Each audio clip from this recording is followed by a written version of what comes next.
आज हम लोग पढ़ेंगे ना, अभी हम लोग पढ़ रहे हैं ऑटोसोमल रिसेसिव डिजीज, जिसमें कुछ तो पढ़े हैं हम लोग, है ना। और अब है जो पढ़ना है वो है सिकल सेल एनीमिया और थैलेसीमिया। तो एक सिकल सेल एनीमिया पहले देखिए, है ना। ह्यूमन जेनेटिक डिसऑर्डर में हम लोग जीन रिलेटेड पढ़ रहे थे ना, तो उसमें अब है ऑटोसोमल वही पढ़ रहे हैं। फिर हम लोग सेक्स रिलेटेड जीन में देखेंगे हम लोग, है ना। तो इसमें हम लोग देखेंगे सिकल सेल एनीमिया, है ना। इसके बारे में पूरा पढ़ा लेंगे तब लिखेंगे, ठीक है ना। क्योंकि आप लोग मॉलिक्यूलर बायोलॉजी पढ़ लिए रहते ना तो थोड़ा आसानी होती, लेकिन मॉलिक्यूलर बायोलॉजी आप लोग पढ़े नहीं हैं, इसलिए इसमें दिक्कत होगी। मॉलिक्यूलर बाद में पढ़ना ही है, इसी बात नहीं कि हम नहीं पढ़ाए हैं, अभी उसको पढ़ना ही है बाद में, है ना। लेकिन यहीं पर थोड़ा सा आप लोगों को दिक्कत होगी। देखिए एक डीएनए है, ये एक डीएनए है, ये तो आप लोग जानते हैं। ये 3 एंड है और ये 5 एंड है, और ये फिर 3 एंड हो जाएगा और ये 5 एंड हो जाएगा, ठीक है ना। यहाँ तक तो कोई दिक्कत नहीं है। अब देखिए इस पर सपोज कीजिए कि 3 बेस है यहाँ पर। एक बेस है सी, टी और सी। सब पर तो बेस है ही, लेकिन इस बेस की हम लोग को ज़रूरत है। एक्चुअली ये 11th क्रोमोसोम पर 11th क्रोमोसोम के बारे में हम लोग देख रहे हैं। उस पर ये जीन है, ये 3 बेस है। तो जब इस स्ट्रैंड पर, डीएनए की इस स्ट्रैंड पर सी है, यहाँ क्या रहेगा? सी के बदले जी रहेगा, टी के बदले ए रहेगा, और सी के बदले भी फिर जी रहेगा, ठीक है ना। अब इसमें आप लोग ट्रांसक्रिप्शन पढ़े हैं ना। जब ट्रांसक्रिप्शन होगा मतलब डीएनए से आरएनए बनेगा, है ना। तो ये ऊपर वाला धागा ही भाग लेगा, 3 to 5 इंच भाग लेता है। जो बनता है वो हमेशा 5 to 3 इंच रहता है ना।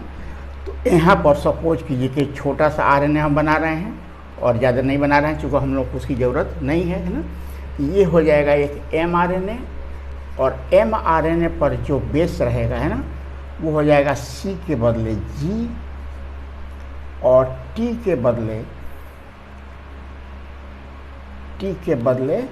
A, और C के बदले G, ठीक है ना, बेस पेयरिंग के हिसाब से। तो इस तरह ये हो गया। और ये जो mRNA पर ये जो बेस होगा ना, ये कोड होगा, है ना। कोड के बारे में हम लोग पढ़ेंगे, कोडॉन कहेंगे इसको, सिंगल है ना। और ये कोडॉन जो है ना, वो कोड करता है ग्लूटामिक एसिड के लिए।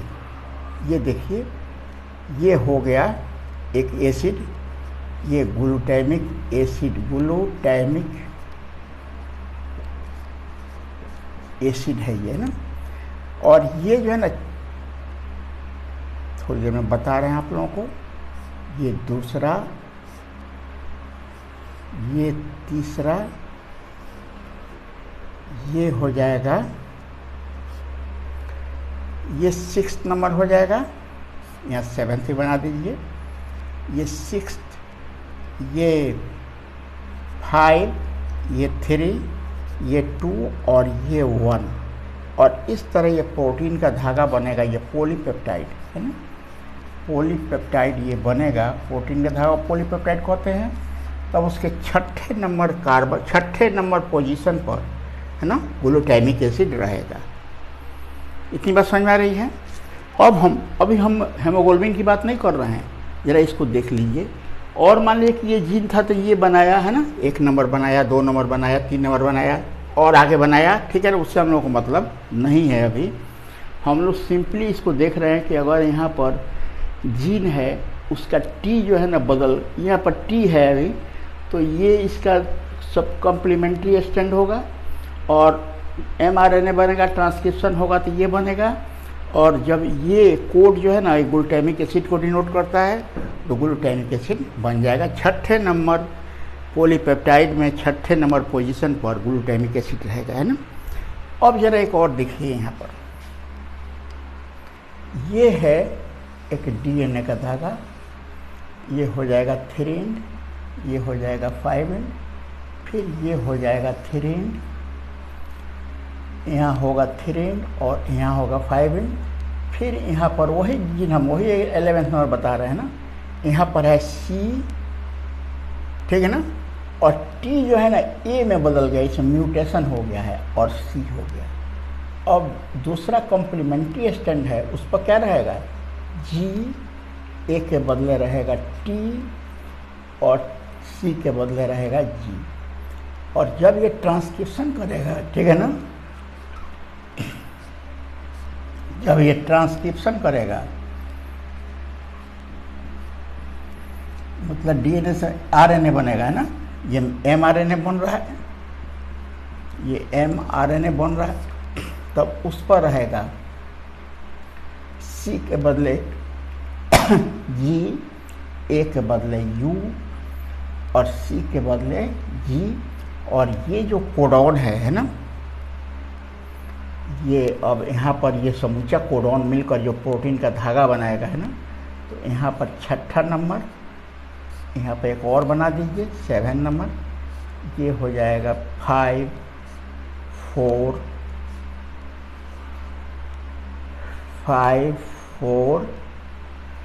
3 2 1।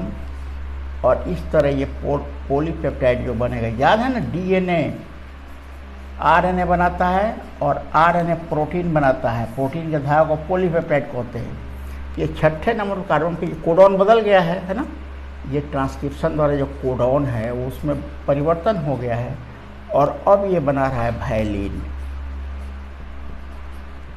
है ना। तो इसको ठीक से समझ लीजिए, इसलिए हम दो नहीं पढ़ाकर एक ही फेरे में पढ़े हुए हैं कि एक पूरी तरह समझा दें। सपोज कीजिए कि 11th नंबर क्रोमोसोम है, उस पर सब यहाँ बेस है जी, उस बेस की ज़रूरत नहीं है, उसमें कोई परिवर्तन नहीं हुआ, उसमें कोई म्यूटेशन नहीं हुआ है, इसलिए उसकी चर्चा हम लोग नहीं कर रहे हैं। हम लोग चर्चा कर रहे हैं सर्टेन जीन का जो यहाँ पर उसका बेस है C, T और C, है ना। अब इसका कोड बनेगा G, A और G, और ये कोड ग्लूटामिक एसिड का निर्माण करेगा। इस पॉलीपेप्टाइड में डीएनए से आरएनए बना, आरएनए से प्रोटीन बना, प्रोटीन के धागे को पॉलीपेप्टाइड कहते हैं। तो इस पॉलीपेप्टाइड में छठे नंबर पर ग्लूटामिक एसिड है। अब कह रहे हैं कि ये टी जो है ना, इसी में ये भी 11th नंबर क्रोमोसोम है, ये भी 11th नंबर क्रोमोसोम है, और उसमें ये टी जो है ना ए में बदल गया है, मतलब उसमें म्यूटेशन हो गया है। अब इसकी बात छोड़िए, इसका कोड बनेगा GUG, और इस कोड का मीनिंग होता है वायलिन। हम लोग 64 कोडॉन पढ़ेंगे, है ना, सब कोडॉन किस तरह बनता है ना। आप लोग कॉपी पर रफ करके बना लीजिएगा 64 कोडॉन, किस कोडॉन का क्या अर्थ होता है, उस सभी आसानी से याद हो जाता है ना। आप लोग जब वो कोडॉन बना लीजिएगा तो आप लोग अपने मन से GUG का अर्थ समझ लीजिएगा कि क्या होगा, कौन सा एमिनो एसिड होगा। तो इस तरह वायलिन बना दिया। अब एक और बात बता रहे हैं आप लोग, ये हो गया एक RBC। ये RBC में न्यूक्लियस हो गया, न्यूक्लियस नहीं जी, ये हेमोग्लोबिन है। RBC में न्यूक्लियस नहीं रहता है, और इसका ये प्लाज्मा मेम्ब्रेन है,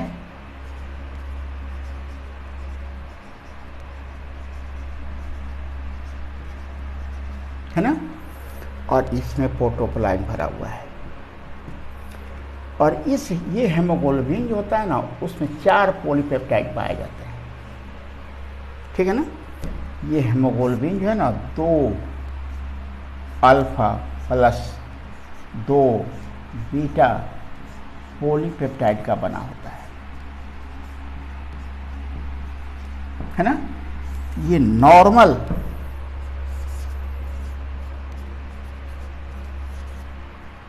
हेमोग्लोबिन है, ठीक है ना। और इसको हम डिनोट करते हैं HbA से, ठीक है। अब देखिए, जब ये म्यूटेटेड हेमोग्लोबिन जब बनेगा, है ना, तब क्या करेगा, RBC का शेप जो है ना वो बदल देगा। देखिए ना, ये RBC का शेप बदल गया। अब ये RBC हो गया, है ना, इसमें हेमोग्लोबिन भी है ना। और ये इस पॉलीपेप्टाइड में, यहाँ पर जो बीटा पॉलीपेप्टाइड है ना, इसके पॉलीपेप्टाइड में, है ना, 6th पोजीशन पर ग्लूटामिक एसिड है।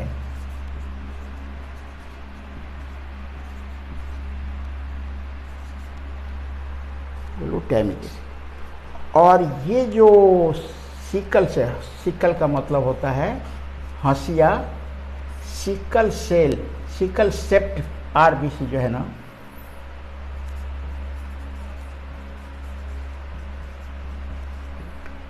इसमें पॉलीपेप्टाइड है ना, इसमें वही पॉलीपेप्टाइड है, 2 अल्फा प्लस 2 बीटा, ये 4 पॉलीपेप्टाइड हो जाएंगे, पॉलीपेप्टाइड्स। लेकिन इसके बीटा पॉलीपेप्टाइड्स में, है ना, 6th पोजीशन पर, है ना, क्या रहेगा, ग्लूटामिक एसिड नहीं रहेगा, वैलिन रहेगा, ठीक है ना। अब होता क्या है उसमें कि वैलिन जो है ना वो 2 पॉलीपेप्टाइड है, पॉलीमराइज हो जाएगा, जुड़ जाएगा, और इस तरह RBC का शेप ही बदल देगा, है ना। और वो RBC हो जाएगा सिकल शेप, है ना। क्या हो जाएगा, वो सिकल सेप्ट हो जाएगा, हंसुए के आकार का हो जाएगा। तो इस हेमोग्लोबिन को हम लोग जो है उसको HbS से डिनोट करते हैं, और ये सिकल सेल एनीमिया में पाया जाता है। कैसा पाया जाता है, नाम के सिकल का मतलब होता है हंसिया या हंसुआ, ठीक है ना। और उसमें भी 4 पॉलीपेप्टाइड है, और ये चारों ये जो पॉलीपेप्टाइड्स है ना, पॉलीमराइज हो जाएंगे, जुड़ जाएंगे, और इस पॉलीमराइज हो जाएंगे, और उसके कारण इसका शेप बदल गया। यहाँ तक बात समझ में आ रही होगी, है ना। अब इसका दुष्प्रभाव क्या होता है, क्या इफेक्ट होता है, ऐसा RBC पतले पतले ब्लड कैपिलरी से पास ही नहीं करता है, ठीक है ना, वहीं रुक जाता है। तो अगर आप एक्सरसाइज कर रहे हैं या हाई अल्टीट्यूड माउंटेन वगैरह पर चढ़ रहे हैं, है ना, तो उस समय क्या होगा, ऑक्सीजन की डिफिशियंसी हो जाएगी, आपको सांस नहीं आएगा, ठीक है ना। दूसरी बात यह है कि ऐसे RBC में टेंडेंसी हो जाती है, उसकी प्रवृत्ति हो जाती है कि धीरे धीरे वो डिजनरेट करने लगता है, मरने लगता है, और मरने के बाद आपको एनीमिया हो जाएगा। इसलिए इसका नाम है सिकल सेल एनीमिया। ये सेल है, ये सेल हो गया सिकल सेल, और एनीमिक हो जाएगा, मतलब कि वो आदमी में RBC की कमी हो जाएगी। यहाँ तक बात समझ में आ रही है। एक और बात बता दें, अफ्रीकन कंट्रीज में जहाँ मलेरिया ज़्यादा होता है, तो मलेरिया पैरासाइट जो है ना, इसको नहीं पेनिट्रेट कर पाता है। मलेरिया पैरासाइट इसी के भीतर रहता है, RBC के भीतर वो ग्रो करता है, तो इसको पेनिट्रेट नहीं कर पाता है, तो वहाँ कुछ लोगों को इससे फ़ायदा भी हो जाता है, ठीक है ना। वहाँ पर क्या होगा, ये कुछ बेनिफिशियल भी हो जाता है कि वहाँ के लोगों को मलेरिया नहीं होगा, जिसको सिकल सेल एनीमिया है उसको मलेरिया नहीं होगा। ज़रूर समझ में आ गया होगा, है ना। अब इसका लैंग्वेज देना है हमको, है ना। क्लास रहता तो बोल देते, आप लोग लिख लेते, लेकिन यहाँ तो लिखना पड़ेगा हमको। ठीक है, समझ में आ रहा है ना। देखिएगा, ये हो गया नॉर्मल एचपी का।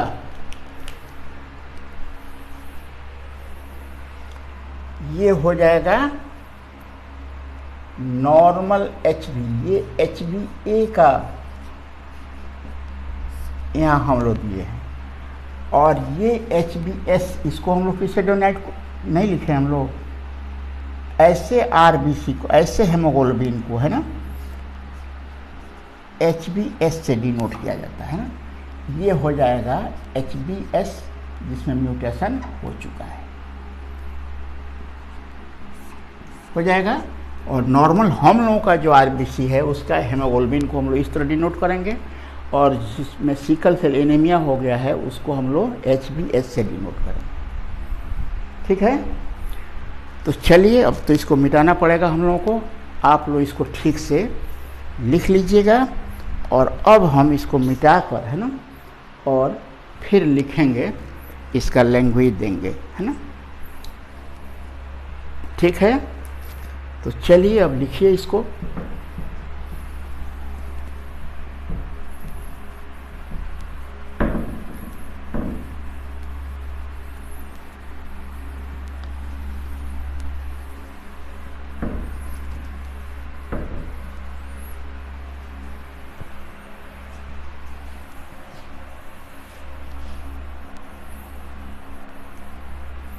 म्यूटेशन चैप्टर भी आप लोगों को पढ़ना है। ये जो म्यूटेशन है, उसको बेस पेयर सब्स्टिट्यूशन म्यूटेशन कहते हैं।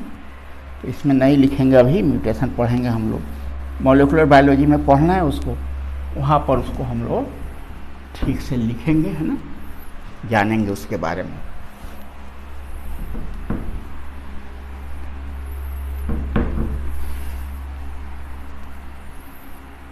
तो हम लैंग्वेज दे दें इसको।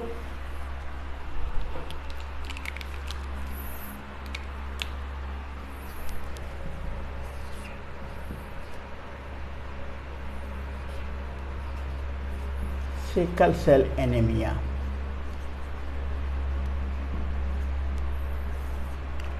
It is A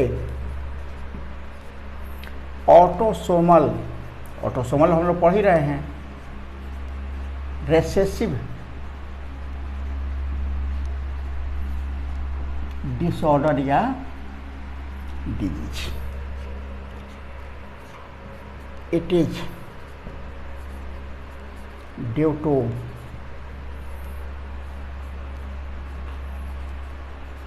formation of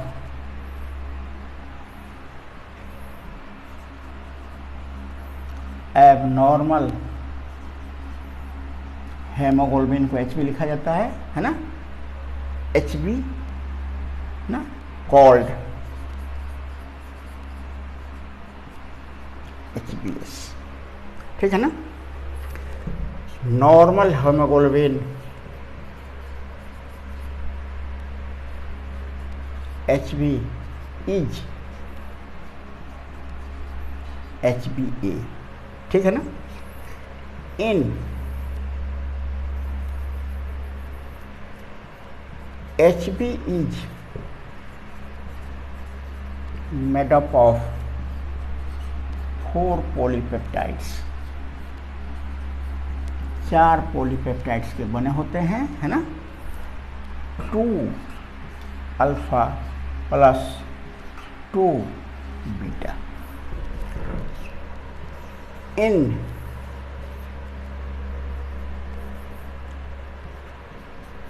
H B A normal haemoglobin हो गया, glutamic acid is found at 6th position of beta polypeptides। ठीक है ना। इन HbS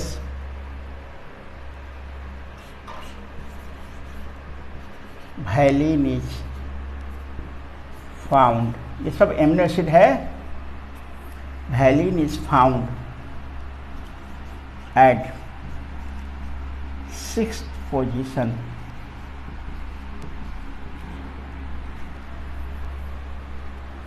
in beta polypeptides, है ना।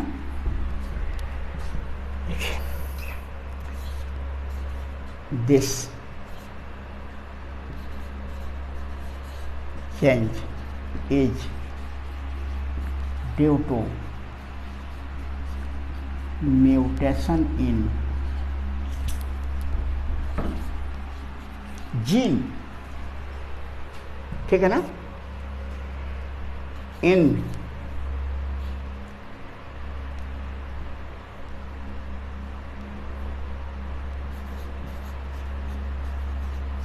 normal case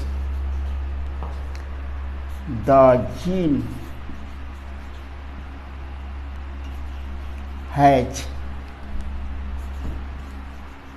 base CTC, ठीक है ना, which transcribes mRNA with GAG, ठीक है ना, which या that कर दीजिए,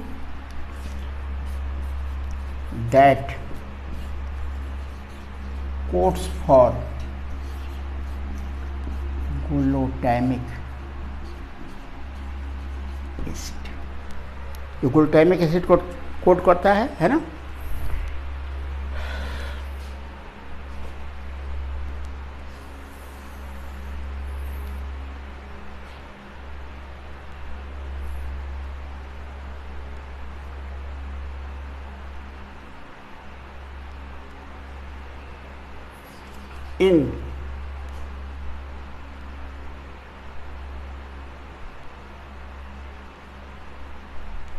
in HBS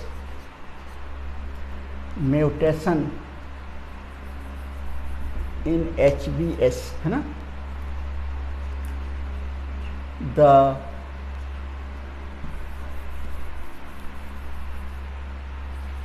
in HBS in beta polypeptides, है ना, there is valine at 6th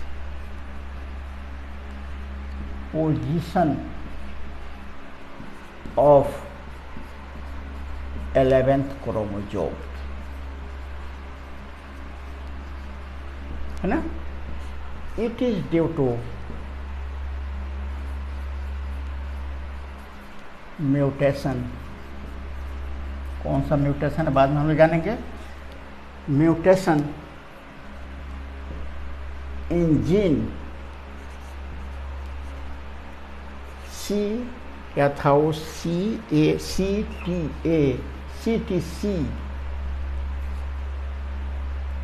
to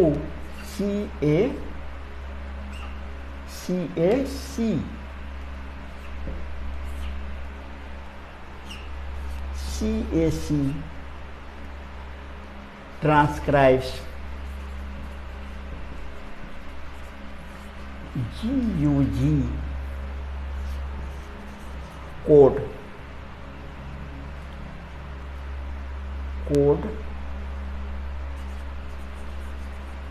which denotes valine. Due to this mutation, है ना, beta polypeptides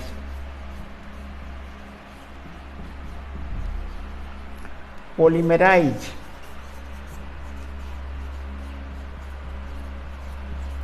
and change the shape of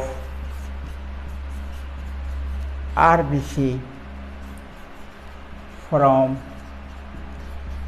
बाइकॉन्केव होता है हम लोग का आरबीसी, है ना, बाइकॉन्केव टू सिकल सेल, सिकल सेप्ट, है ना। It decreases its oxygen carrying capacity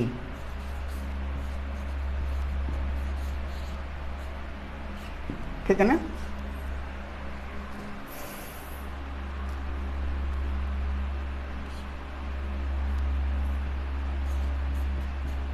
It is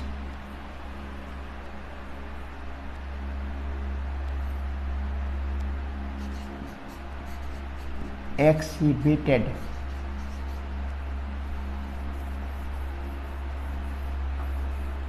it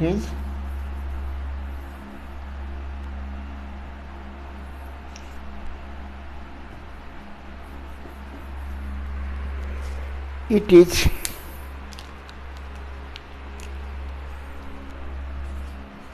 seen at the time of exercise and also at high altitude। ठीक है, अब तो शायद इसमें कुछ नहीं छूट रहा है ना, लेकिन अब जो पढ़ना है हम लोगों को, अब जो कुछ देखेंगे हम लोग, है ना, उसको ज़रा ठीक से ध्यान दीजिएगा, क्वेश्चन वही रहता है ना। देखिए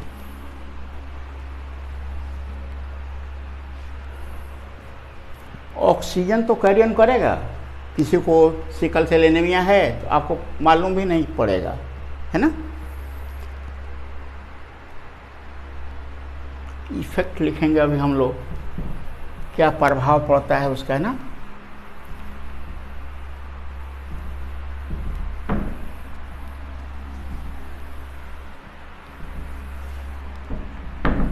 एनीमिया क्यों कहा जाता है इसको, है ना।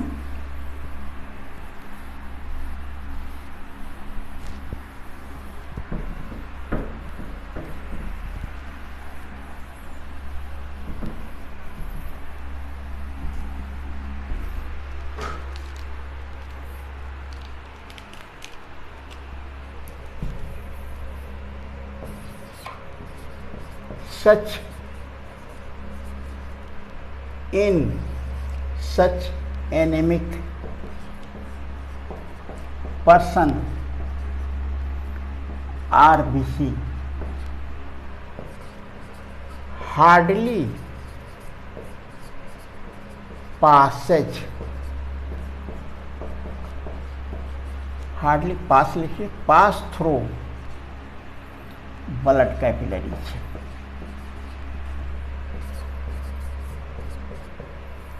कैपिलरीज, है ना। आरबीसी सोज, सच RBC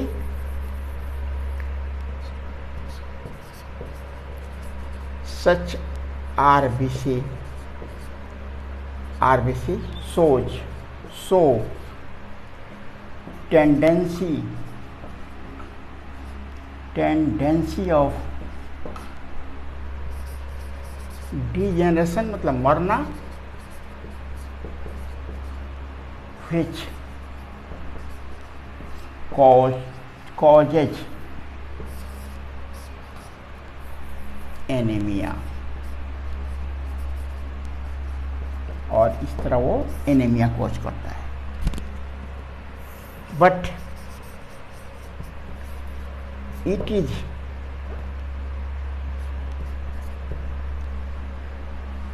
beneficial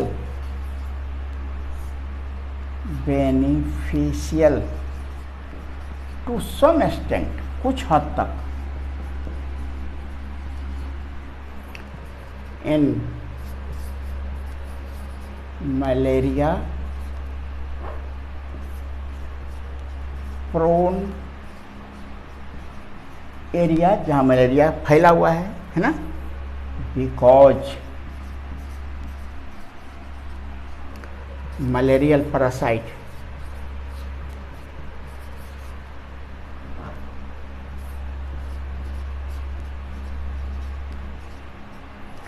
cannot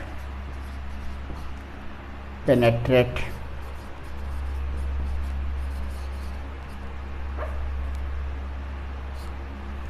plasma membrane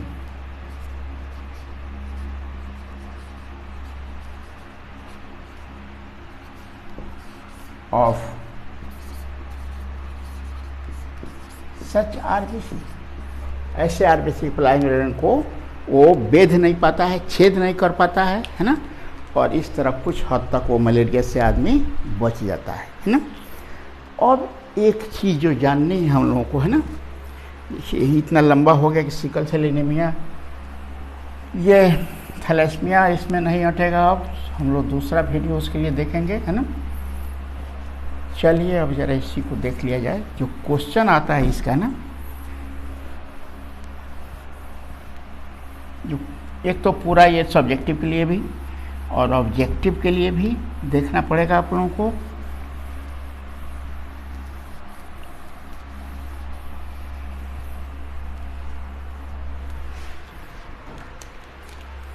ये रिसेसिव डिजीज है, दिमाग में रखिए है ना।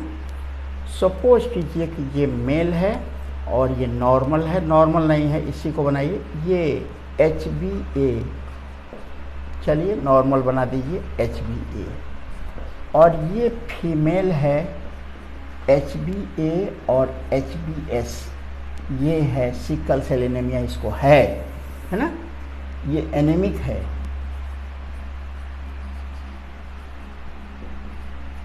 ठीक है, कोई एक एनीमिक है तो जिंदा कैसे देखिएगा।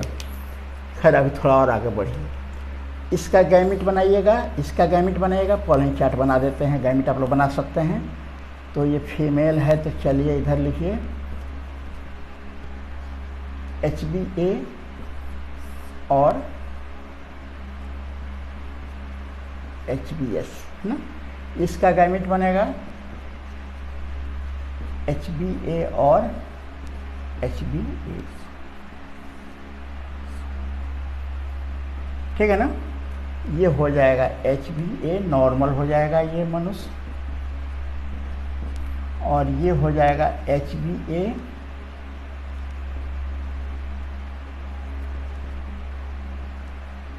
ये भी नॉर्मल हो गया।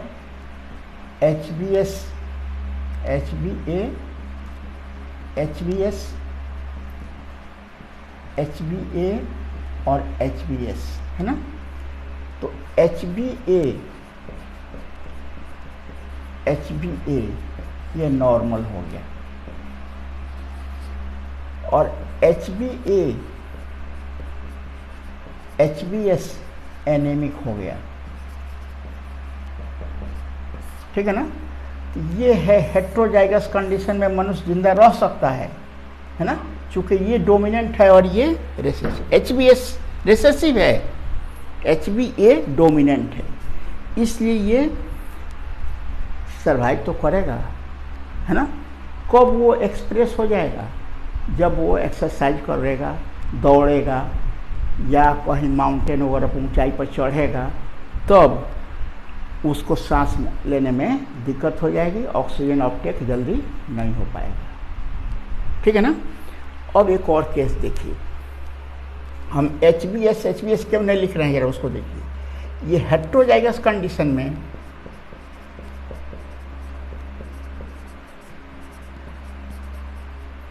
है ना, ये सरवाइव करेगा, है ना। अब एक और केस ले रहे हैं, ये HBA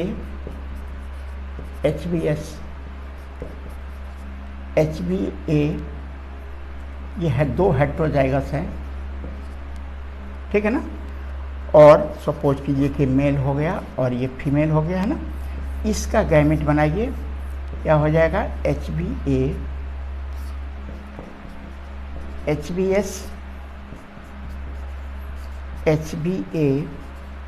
HBS ना, ये हो जाएगा HBA,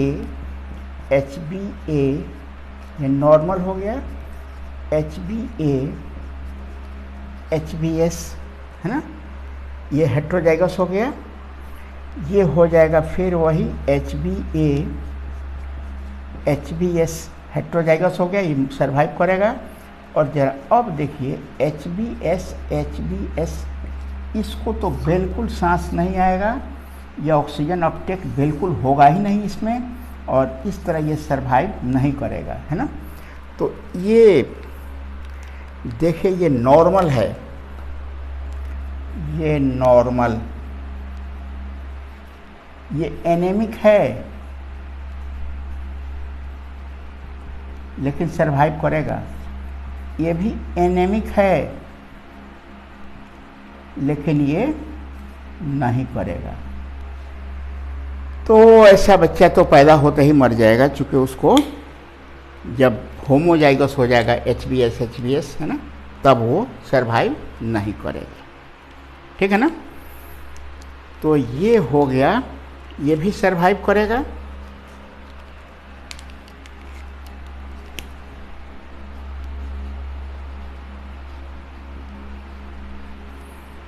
ये भी सरवाइव करेगा। ये तो सरवाइव,